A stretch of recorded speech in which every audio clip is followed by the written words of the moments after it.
He's a Pro Football Hall of Famer, one of our favorites from Fox Sports as well. Good to see you, Howie Long. Great to see you. What went down in there today? I just saw Marshall Faulk, and he said that was one for the ages, is what he said. Yeah, it's always fascinating because you've got a room filled with, it's a well that people are drinking out of now in 2019, but the pillars or the bricks that started the process are in that room. When you've got people from the age of 94 to the age of 40, you've got a kind of a diverse thought process in there, and some people have a more colorful way of expressing it. Nothing is safe. But who decides what the topic is? Like, who decides? There is no topic. There's no topic. It's, I think Willie Lanier has kind of taken over He's run the room. Runs the room, acts as kind of the point guard, and just passes it around, and anyone who wants to talk, and obviously the class from last year who couldn't speak gets an opportunity to talk, and then people from multiple generations, and I think that's the important thing is, everyone in that room has a reason to feel good about themselves. Sure. And every single person in that room in so many ways define their generation at their position. But the big thing that I take away from it is respect. There's respect in the room. And it's your team, and as a number of people have mentioned today, you can't get cut on this team, you can't die on this team. You can't be released. You'll always be on this team. So it's a really refreshing perspective from multiple generations of the best players in the history of the game. I love it. Yeah, it's great. I mean, just to be in that room. Oh, just a lot of laughs. Is it really?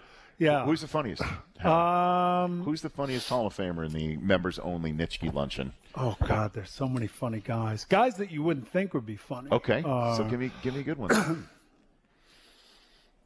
Is Staubach busting him up? No. No. So it's a good process of elimination here. No. He's not one of them? No. I don't know that I want to share any names, but, it's really fascinating that some of the guys that get up, I mean, I will share with you that it's Marv Levy's 94th birthday. And tomorrow, right? And the group sang him happy birthday in there. So, it's a group that views themselves regardless of where you're from, what your age is, black, white. It's a family. It truly is. It's a team. And it's hard to explain to people outside of the room, but it's a pretty remarkable process. And, Deacon and Ray Nitschke were kind of the the guys that drove the train on this in the early years.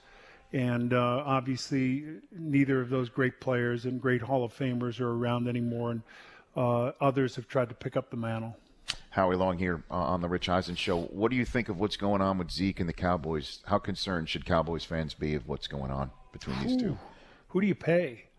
All. Right? Yeah. I mean, if you've got a team, you've built your team around triplets, right? And the quarterback's going to have to get paid, and you're not going to release him. You're not going to just let him go, and you're not going to do the Washington Redskins Kirk Cousins franchise tagging plan. Well, it depends. Okay. It depends on what you want. What do Dak's people want? Zeke, I think, is the you can make the case that Zeke is the guy that kind of drives the train. Yeah. That offensive line, when healthy, is as good as there is in football. And, Amari Cooper is certainly a guy who wants to get paid also. So just dealing with the quarterbacks in and of itself, when you're talking about quarterbacks potentially getting paid, what dictates the salary at the quarterback position? It's the market, obviously. And, yes. And when you're talking about Dak, are you talking about a top 10 quarterback? I don't think you are. Okay.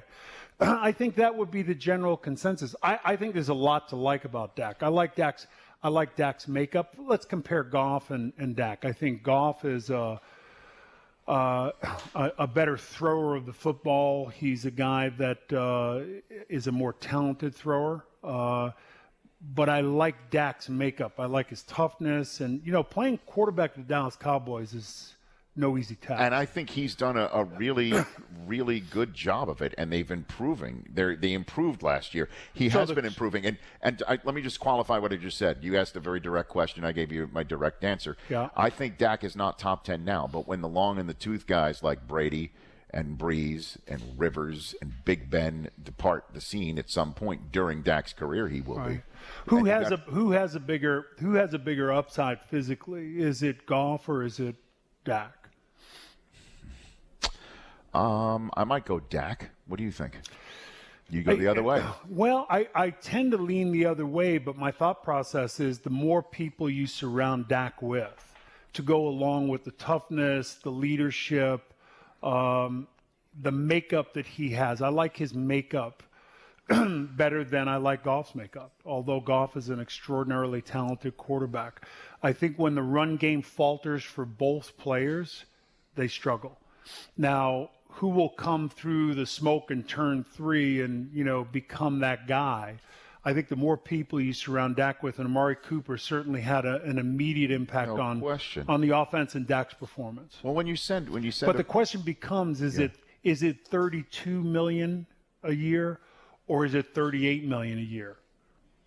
Well, it better be $32 million a year. Well, you're hearing it's going to be north of that, north of 32.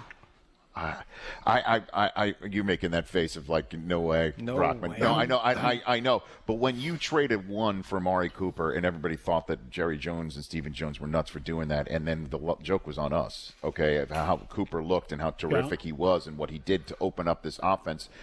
That you're going to have to pay him. I mean, you're going to get some contractual control, but at some point you're going to have to pay him. What really opens up the offense is the running back. And they've set it all up, so you're going to have to pay him unless you think it's off the field issue. He has, 2 years left on Yeah, I mean, but you're going to so did Gurley. I mean, so did Wentz. I mean, like you know what I mean? Like, so getting it done early rather than late. Certainly, when you got it going, you got it. This is the year. I think if the Cowboys could sign Dak to the Wentz deal tomorrow, they'd sign that deal. I'm thinking the holdup is that it's probably going to be north of that.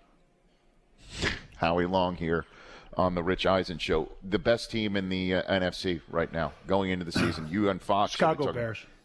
That's why we didn't ask you the Do I have poll a relative question. on that team? I know that. I told him, you're last man standing. Play good. That's right. He's the last long standing, right, in that regard. Yeah. The Bears are not a bad choice, by the way. Yeah. I mean, that's not. You're the not. Rams are loaded. Mm-hmm. When you're, it's difficult to bounce back from something like that, particularly when you have a dynamic offense and you go into the Patriots. How do they do it? Ask your other son, man. Listen, I was. Ask Chris. We did that. We did that game, and I was somewhat involved in the process of picking where to go. Sure. And it was Atlanta, it was Dallas, it was Detroit, and I said, look, just look at the sheer numbers. New England has been division winner how many times? How many times have they gone to the AFC Championship game? How many times have they gone to the Super Bowl? That's the place. Bill Belichick, he is the Lombardi of our generation. Fast forward to halftime. Yes. 28-3. I think it was 28-3. Yes. 28-3. It was 21. It was 21-3, and then Brady threw a pick six to start the third quarter. Okay, so it's 28-3 at some point. I'm the worst father in the world. In the world. So it's but who by the way made one of the biggest plays of the game later on in the fourth quarter? Chris. That's correct. Yeah. And by the way, who made the big play for the Philadelphia Eagles when they were down 7-0 to the Minnesota Vikings in that playoff game? Yeah. Who's the one who made the pass broken up? That would be your son too. Forced the interception, turned into a touchdown. And then the roof fell in on the Vikings after that. It did. So. And that being said, you go back to the Rams. And you've got this dynamic offense that's just rolling over people. Right. And when you look at New England on tape and you say, okay, who do they have? And that's why we're talking about how Ty Law here is the first Ty of Law's the. different. He's the first Brady Belichick, Kraft, Parcells era, the whole dynamic that started a dynasty Richard to get Seymour, I think Willie McGinnis. I think guys like that should get in. Yeah, in my opinion, Sure. The funny thing is about New England, particularly if you're playing on defense, it's not about you. It's not what suits you best. It's what suits us best in a particular week. I can be you, you could be me. We're all interchangeable. Therefore, we're all replaceable. That's the Patriots. The right guard can be the left guard can be the left tackle. The defensive end can be the outside linebacker. He can also be a defensive tackle. Troy Brown, the wide receiver, was a defensive back. Right? And back really, in the day. Yep. So my point is, for like a guy like Richard Seymour, having played in a scheme somewhat like that. Sure. I played in a 3-4, straight 2 gap. You rush the quarterback on third down. Other than that, you were straight 2 gap. Richard Seymour's numbers, if he were playing in a different defense, would be astronomical. I think he's that good of a player. Yeah. Good to see you, Howie. Good to see you. I appreciate you jumping in here, and love to have you on during the season. Yeah, I think I've got an Uber outside. You got the bus left. I don't even know how to get Uber. What's your? Oh, I was about to ask you what your rating is. They rate you. The drivers rate you too. I have no idea. My wife does that. What do you think Mayock's Uber rating is? Oh. Not sure. It's not good. He doesn't know what an Uber is either. 3.2 maybe. He goes, Uber. Is that an offensive lineman? That's that guy out of Cal, right? That's right, Uber. I think I saw Uber. I just watched tape on this guy, Uber. He's got bad ankle flexion, but I think we can work with it. He's a knee bender. Heavy-legged waist bender. Oh, man. Good to see you, Howie. Say hi to your great family. That's Howie Long, everybody, Pro Football Hall of Famer. For more of The Rich Eisen Show, tune to Audience Channel 239 on DirecTV for free on BR Live or download the Rich Eisen Show app.